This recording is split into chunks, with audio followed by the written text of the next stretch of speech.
Hola, soy Verónica Samito y soy una especialista en consultorías de estrategia para UX.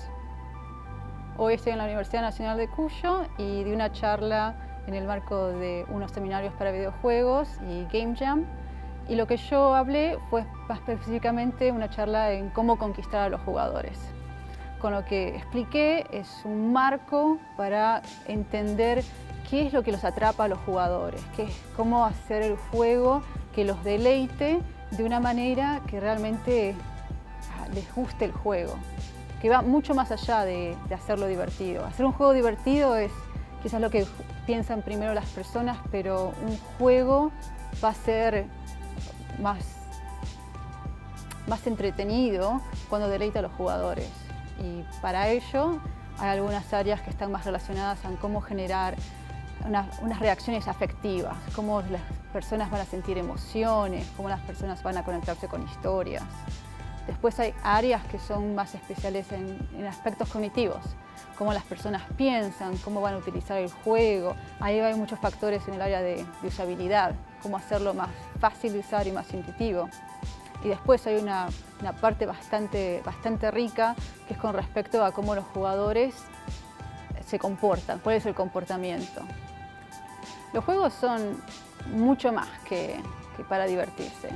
Los videojuegos son un medio de entretenimiento que son muy complejos y tienen esa posibilidad de realmente tener un abanico de reacciones donde no simplemente es divertido, pero puede ser reflexivo, puede ser unas reacciones que estén más ligadas a quizás a veces sentir miedo o exploración propia.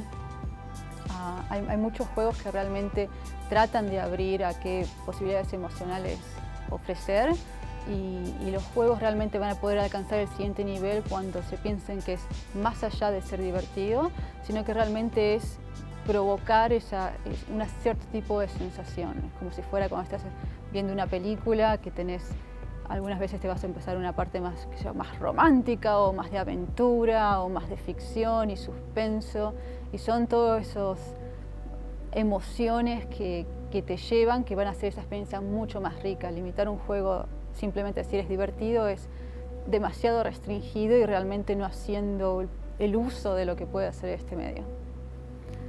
Para atrapar a los jugadores comenté sobre un marco de cómo es la satisfacción para los jugadores. Y alguna de las herramientas más específicas de eso explica que todos los seres humanos tenemos 3 necesidades básicas. Es una teoría que se llama de la autodeterminación, porque nos autodetermina a comportarnos de cierta manera. Y nos comportamos siguiendo estas necesidades que son de autonomía, que en esa autonomía es más que nada de que podamos elegir nuestros propios destinos.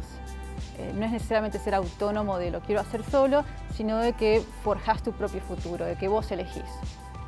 Después la otra es más que nada de competente, que todos aspiramos a ser mejor y a crecer y ser mejor en lo que hacemos. Y la otra es de relación. Los seres humanos queremos estar conectados los unos a los otros. Están los amigos, están las familias, están los clubes. Y eso nos hace sentir conectados unos a otros y queremos sentir de que yo te importo, vos me importás. Y eso lo podemos traducir en los juegos y así hacemos que las experiencias sean más satisfactorias para los jugadores. Por ejemplo, en juegos como World of Warcraft, que tenemos roles diferentes, está el tanque y después está el healer. Y esos roles se van a complementar y eso hace que satisfacer esa necesidad de relación. Después, en los juegos también para la autonomía, quizás si los jugadores pueden elegir qué quests hacer dentro de los juegos, también van a satisfacer eso. El campo de User Experience es multidisciplinario. Entonces, mucha gente va a poder traer ciertos aspectos en el juego, incluyendo unos de arte. El arte con la estética define un cierto tono emocional. Entonces, cómo definís cuál es esa estética va a estar provocando ciertas reacciones emocionales a las personas.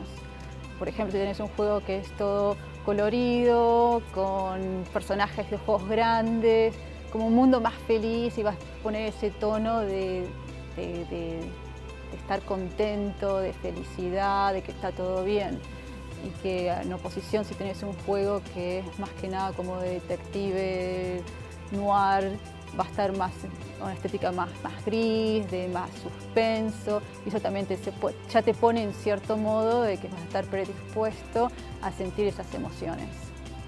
Bueno, otras áreas que también son críticas para el UX es sonido, audio, y esos tienen un doble rol. Por un cierto lado, como el arte visual, el audio también va a poner un tono emocional en cómo se va a sentir el juego. La música está contenta, imagínate que está en una batalla épica y sentís los tambores, como que te va a poner esa reacción, como que nuevo te va a ayudar a tener un cierto marco afectivo. El sonido también es muy importante en la interacción en sí misma. Como por ejemplo, si vas a ir caminando por un pasillo y después está la lamparita que está se prende y se apaga y hace un ruido pss, pum, pum, que quizás en un juego de terror sea bastante crítico. Y también te puede dar que mirás para ese lado y está la puerta que seguir. Entonces los sonidos pueden ser utilizados como una manera de dar feedback a los jugadores para que hagan ciertas elecciones o ciertos cambios, como que le das una idea de que se dirijan de esa cierta manera. Entonces es doble, es emocional, pero también es para marcarle el camino de lo que tienen que hacer.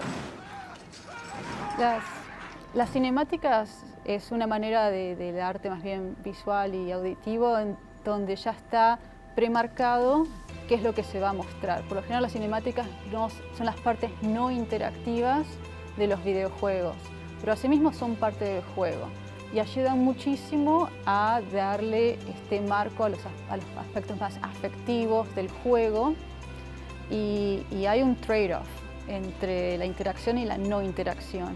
Quizás se le saca la interacción al jugador por un momento breve, pero lo que se puede hacer es tener un montón de detalles y realmente dirigir ese mensaje emocional y afectivo, que es lo que quiere contar el diseñador o la diseñadora.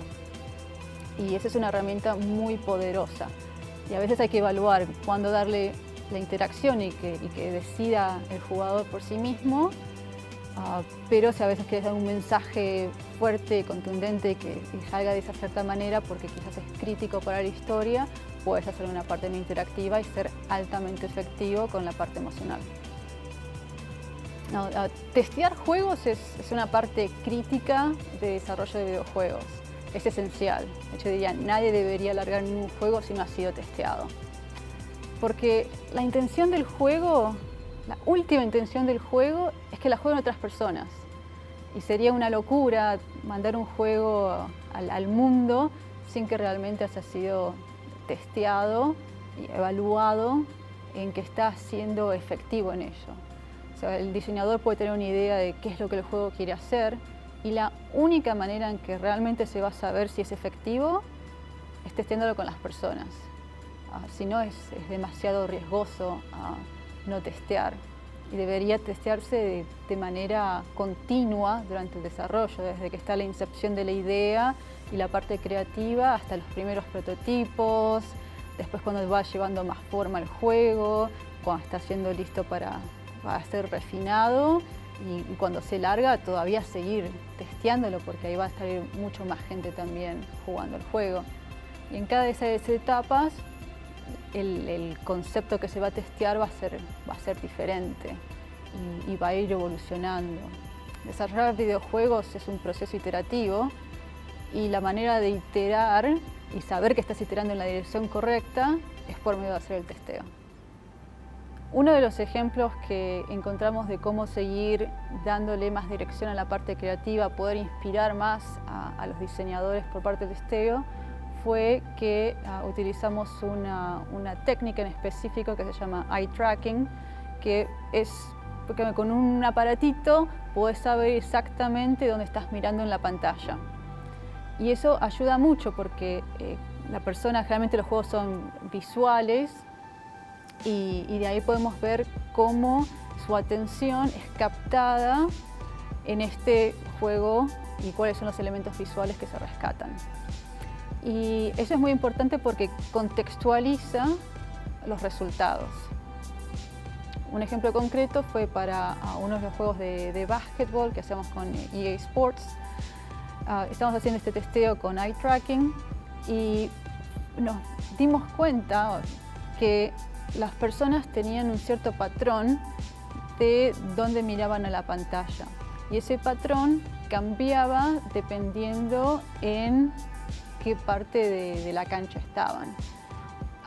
Y algo que fue muy particular que descubrí fue que después de que el jugador hacía una canasta, miraba al entrenador.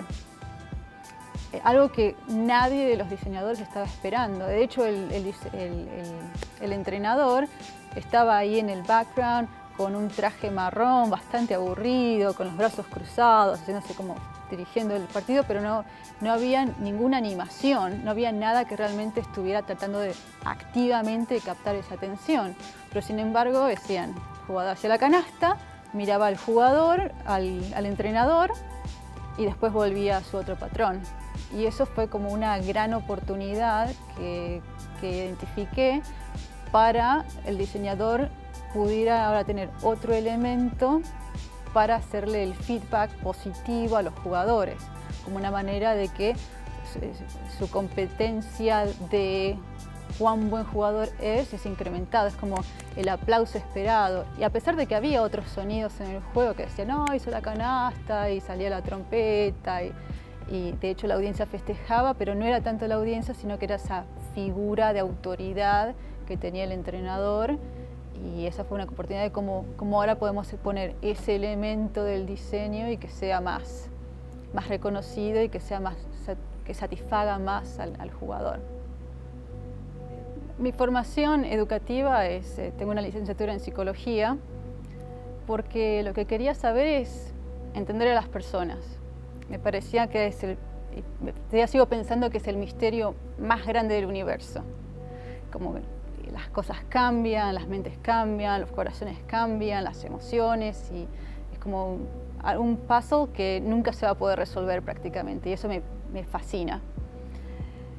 Lo que empecé a ver es que hay muchos principios y teorías psicológicas que te pueden ayudar a trabajar en los juegos. Entonces, en mi caso, estaba jugando juegos y de repente me vino la idea de puedo explicar lo que está sucediendo en esta interfase de usuario con este principio psicológico cognitivo.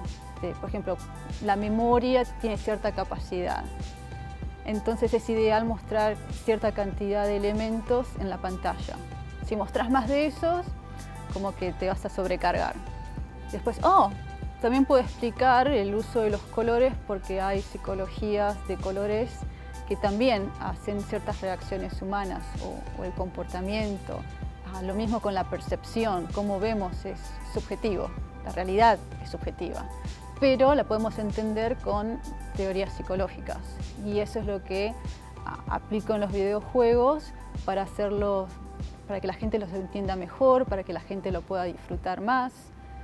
Y ese es como el trayecto donde fui de psicología, esos momentos que me dieron la idea de cómo aplicarlo, y lo fui creciendo más en el área que se llama de humano-computador y la interacción que tienen ellos, que en inglés es Human Computers Interaction, y ese es el área en donde se casa esa psicología con el computador y ahí sale cuál es esa interacción ideal que de hecho define los comportamientos y los procesos cognitivos y afectivos.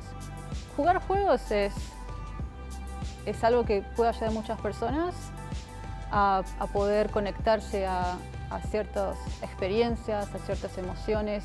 Te puede abrir un mundo de posibilidades. De la misma manera que un libro te puede abrir posibilidades, una película, son diferentes medios de expresión. Y los juegos también ofrecen eso. Ahora, ¿cuánto va a consumir una persona los juegos? Es algo que se está empezando a hablar en los últimos años con videojuegos. Y de esa manera no diría que los juegos son malos o que los juegos te van a hacer adictivos, porque ese no es el caso.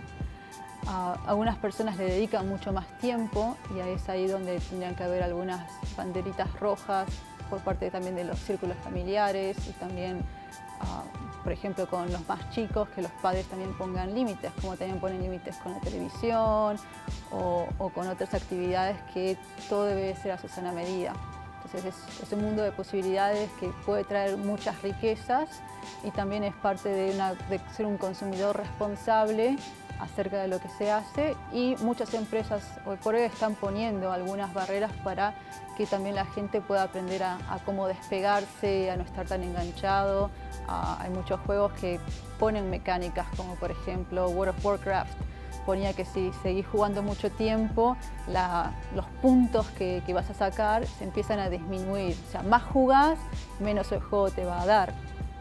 Otros también que tenía con el Kinect para Microsoft, también si estabas jugando Dance Revolution por mucho tiempo, el juego iba a parar y iba a preguntar, ¿estuviste jugando por tantas horas? Quizás necesites hacer un descanso.